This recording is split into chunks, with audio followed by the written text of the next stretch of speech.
Nilaza ho manaraka ary manaja fatratra ny lalam-panorenana ny filoham-pirenena andriamatoa Hery Rajaonarimampianina ka noho izany dia amin'ity taona ity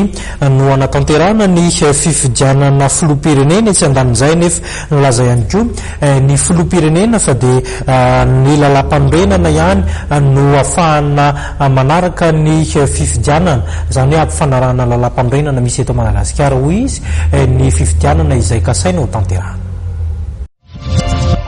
Filoha-pirenena ke manaja ny lalam-panorenana ny fampiarana ny lalam-panorenana dia mitaky ny anaovantsika ny fifidianana amin'ity taona ity dia filoha-pirenena zany dia manaja an'izay le lalam-pifidianana zay nivoaka rahateo dia tafiditra mihitsy ao anatiny tsy maintsy hanaovana ny fifidianana amin'ity taona ity. Tamin'ny heritaona nefa nametraka ny ady-hevitra momban'izany zavatra rehetrarehetra zany hoe ahoana ny anatanterahana fifidianana madio milamina ekeny rehetrarehetra rehefa mametraka ny ady-hevitra amin'ny filoham-pirenena mbola tsy taitra ny rehetrarehetra raha misy mofantairan'ny olona rehetrarehetra amin'izany zavatra zany dia anazo ny zany hevitra izany fa ny fantatra aloha hatramin'izao dia amin'ity taon'ity ny fifidianana. Efa nanao an'izany foana fitondram-panjakana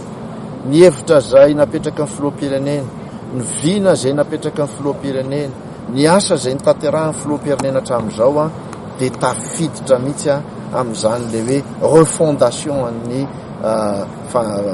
atao hoe firenentsika izany. Raha nametraka ny hoe fotodrafitrasa fototra dia tafiditra ao anatin'izany